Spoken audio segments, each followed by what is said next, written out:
तो जी आज देर शाम से बोला जा रहा है कि डंकी की जो एडवांस बुकिंग है वो इंडिया की कुछ एक लोकेशंस के ऊपर शुरू हो जाएगी। और अब ये देखिए सीधी सी बात है, कई लोग बोल रहे हैं कि यार इतनी जल्दी अगर आप इसकी एडवांस बुकिंग शुरू नहीं कर रहे हो तो कम से कम पूरी जगह तो शुरू कर दो। तो ऐसा है, देखो एडवांस बुकिंग शुरू हो जाने से भी आपका कुछ होना जाना है नहीं, आपको तो टिकट ही खरीदना और अलग हट जाना है। तो एडवांस बुकिंग कभी से भी शुरू हो, इसको लेकर आपको इतनी चिंता करने की जरूरत नहीं है। मेकर्स ने ज़रूर कुछ ना कुछ प्लानिंग करी होगी, उनका कुछ ना कुछ एक पूरा टेक्टिकल बिहेवियर रहता है कि हाँ हमको इस एरिया के ऊपर ऐसी हाइप क्रिएट करनी है, वैसा बस बनाना है, 10 तरह की चीज़ें रहती हैं जिनको कि यहाँ पर कंसिडर किया जाता है। तो ऐसे में आज माना जा रहा है कि आज डंकी की जो एडवांस बुकिंग है कुछ एक लोकेशंस के ऊपर देर शाम को शुरू कर दी जाएंगी। और हम लोगों ने एनिमल के टाइम पर देखा था, वहाँ पर भी मेकर्स ने यही किया था कि शुरुआत में कुछ जगहों पर एडवांस बुकिंग शुरू करी थी, लेकिन उन्होंने जैसे ही देखा कि नहीं यार यहाँ पर तो रिस्पॉन्स अब अच्छा मिल रहा है, तो उन्होंने पूरी ओपन कर दी थी। तो कोई बड़ी डील नहीं है कि अगर डंकी के साथ भी ऐसा ही हो तो। दूसरी बात, सलार की जो एडवांस बुकिंग वो मोस्ट प्रोबेबली कल या हद से परसों से तो शुरू होनी है। उसको एडल्ट सर्टिफिकेट उसको मिल चुका है, ए सर्टिफिकेट उसको मिल चुका है। जो मेन यहाँ पर अभी तक सबसे बड़ा इशू चल रहा है वो चल रहा है कि स्क्रीन कहाँ पर कितनी मिलनी है।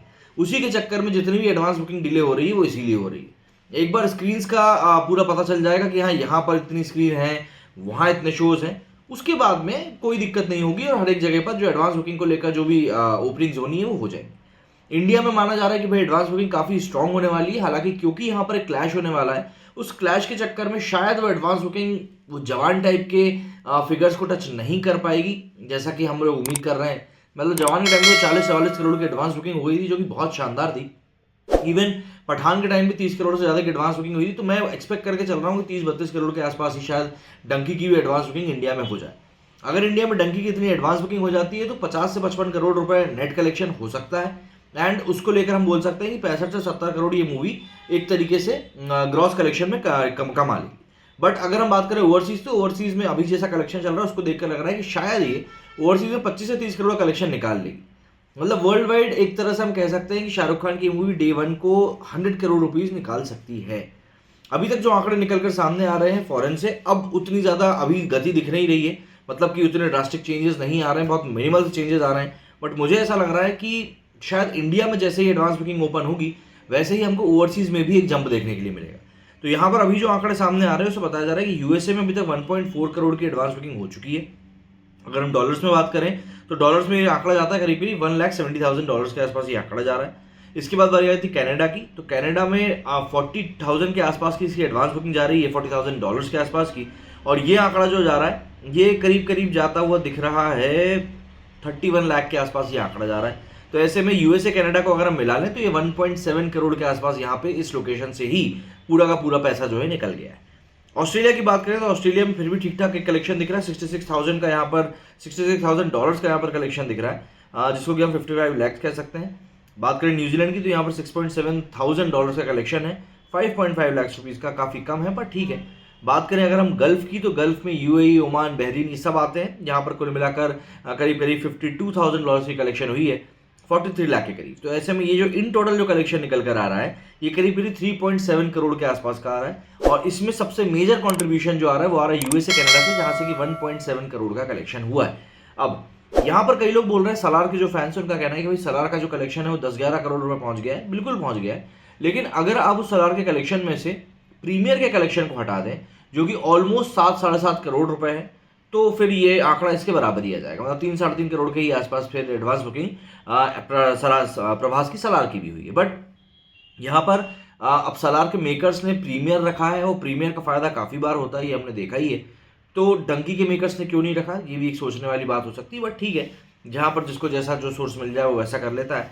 तो यहाँ पर इस तरह की कुछ जो एडवांस बुकिंग कलेक्शन है वो निकल कर आ रहे हैं, करीब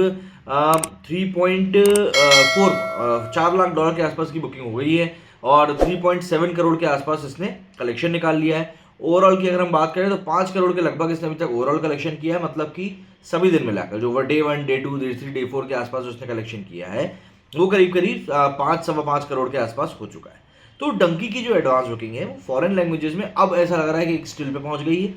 बट मुझे ऐसा लग रहा है कि अभी वीकेंड जैसे ही आएगा, कल परसों में जैसे ही इसकी एडवांस बुकिंग इंडिया में शुरू होगी उसके बाद ओवरसीज में एक आपको डेफिनेटली जंप देखने के लिए मिलेगा, क्योंकि उसके बाद एक बस फिर से क्रिएट हो जाता है, क्यूरियोसिटी बढ़ जाती है लोगों के बीच में कि हाँ यार ये चल रहा है, ऐसा चल रहा है। और देखिए जब 4 लोग बात करते हैं आपके आसपास तो फिर आप भी मजबूरन उस चीज़ को देखने के लिए बाध्य हो ही जाते हो। बट एक बड़ा सवाल जो अब खड़ा हो रहा है वो ये है कि भाई आखिर कितना नुकसान किस मूवी को होगा। क्योंकि देखिए, अब यहाँ पर आप मेकर्स की मजबूरी कह लें या फिर मेकर्स का एक टैक्टिकल बिहेवियर कह लें, कुछ भी कह लें, बट किसी को भी नुकसान हो, नुकसान तो यहाँ पर हो ही रहा है। मूवी को नुकसान हो रहा है, फैंस को नुकसान हो रहा है, रीच को नुकसान होता है। तो नुकसान तो यहाँ पर देखिए सीधी सीधी बात है, किसी ना किसी को तो हो ही रहा है। तो अल्टीमेटली बात यह आ जाती है कि आखिर किस तरीके से आप इस चीज़ को डील कर सकते थे, कि आपके पास और कोई बेटर ऑप्शन था जिसको कि आप कंसिडर कर सकते थे। क्योंकि जिस टाइम पर, जिस मौके पर ये मूवी रिलीज हो रही है, वो एक बहुत बड़ा वीकेंड है। मतलब 22 तारीख से आप देखेंगे, 21 तारीख से आप देखेंगे, तो ये क्रिसमस और न्यू ईयर का पूरा हफ्ता जाने वाला है। तो ऐसे में करीब 8 से 10 दिन का एक एक्सटेंडेड छुट्टियों वाला माहौल आपको देखने के लिए मिल जाएगा। अब इसी चीज़ को कैश करना चाहते थे दोनों ही मेकर्स, डंकी के मेकर्स भी और साथ ही साथ सलार के मेकर्स भी। तो यहाँ पर अब देखिए, किसी की गलती नहीं कह सकते आप कि नहीं भैया फला आदमी ने तो अपना पैसा देख लिया। यार सब पैसा कमाने के लिए ही कर रहे हैं। कई लोग यहाँ पर एक्यूज कर रहे थे कि भाई सलार वाले जो थे, जब डेट इतनी पोस्टपोन कर ही रहे थे, थोड़ी देर बाद की भी रख सकते थे। अब आप मुझको एक चीज़ बताओ, 21 तारीख को डंकी आ रही है ना। डंकी आप नई करके भी मान के चलो, जब एनिमल ही 20 दिन चल रही है तो डंकी भी 20 दिन चलेगी। तो ऐसे में तारीख क्या आ गई भैया, 11-12 जनवरी आ गई। उसके बाद में अगर हम बात करें तो ऋतिक रोशन की फाइटर रिलीज हो रही है, सिद्धार्थ आनंद ने बनाया है, उसमें दीपिका पादुकोण भी है, अनिल कपूर भी है, वो मूवी रिलीज हो रही है। तो अगर सलार को ये लोग बीच में भी रिलीज कर देते तो यार उस मूवी को मुझे नहीं लगता कि उतना बड़ा लॉन्ग रन मिल पाता। हाँ, ये बात ज़रूर है कि डंकी की हाइप कहीं ना कहीं कम हो जाती, बट जो छुट्टी वाला जो इनको एक वीकेंड चाहिए था, फिर वो वीकेंड नहीं मिल पाता। तो हर एक मेकर देखिए यही सोचता है कि कैसे भी करके उसकी मूवी ज़्यादा से ज़्यादा पैसा कमा ले। कोई मेकर ये नहीं चाहता कि नहीं भैया मेरी मूवी अगर नहीं भी कमाएगी तो चलेगा, नहीं ऐसा नहीं होता। डॉक्यूमेंट्री कोई नहीं बना रहा भाई, आज की तारीख में हर इंसान पैसे कमाने के लिए ही काम कर रहा है। आप लोग कहीं जॉब करने जाते हो, आपको भी पैसा चाहिए, मैं ये वीडियोस बना रहा हूँ, मुझको भी पैसा चाहिए, कोई भी काम कर रहा है व्यक्ति, उसको पैसा चाहिए। एनजीओ वाले भी बोलते जरूर है कि हाँ भैया हम ये कर रहे हैं, पर पर्दे के पीछे कुछ और ही खेल चल रहा होता है। वो तो कुछ गिने चुने सोशल वर्कर्स रहते हैं जो वाकई पैसे के लिए काम नहीं कर रहे होते हैं। लेकिन हाँ, मेजोरिटी में अगर कोई भी व्यक्ति कोई काम कर रहा है तो वो पैसे ही कमाना चाहता है। तो यहाँ पर एक चीज़ ये है। बट हाँ, ये बात आ जाती है फिर कि भैया कलेक्शन के लिए या फिर आप स्क्रीन शेयरिंग ढंग से कर दो। तो यार देखो, वो चीज़ ऐसा है कि ना साउथ में बैलेंस होगी ना नॉर्थ में बैलेंस होगी। आप सोच रहे हो कि नहीं सलार के और डंकी को हिंदी साउथ में 50-50 शोज मिल जाए, पॉसिबल नहीं है। और आप सोच रहे हो कि सलार को और डंकी को नॉर्थ में 50-50 शोज मिल जाए, वो भी पॉसिबल नहीं है। क्योंकि दोनों ही मूवीज़ की जो हाइप है दोनों जगहों पर अलग है। नॉर्थ में जहाँ पर शाहरुख की हाइप ज़्यादा रहेगी, तो साउथ में ऑब्वियसली बात है सलार की हाइप ज़्यादा रहेगी। बट यहाँ पर एक चीज़ ये भी रहेगी कि एक्वामैन भी है, फिर एनिमल भी है। तो कहीं ना कहीं देखिए एक बहुत बड़ा क्लैश होने वाला है। और सबसे बड़ी जो एक प्रॉब्लमैटिक चीज़ मुझको यहाँ पर दिख रही है वो बस ये है कि आखिर किस तरीके से मेकर्स इससे डील करेंगे। क्योंकि अगर आप देखें तो इन मूवीज़ का बजट कोई कम नहीं है। सलार का बजट देखें तो भाई 300-400 करोड़ के आसपास का बजट बताया जा रहा है।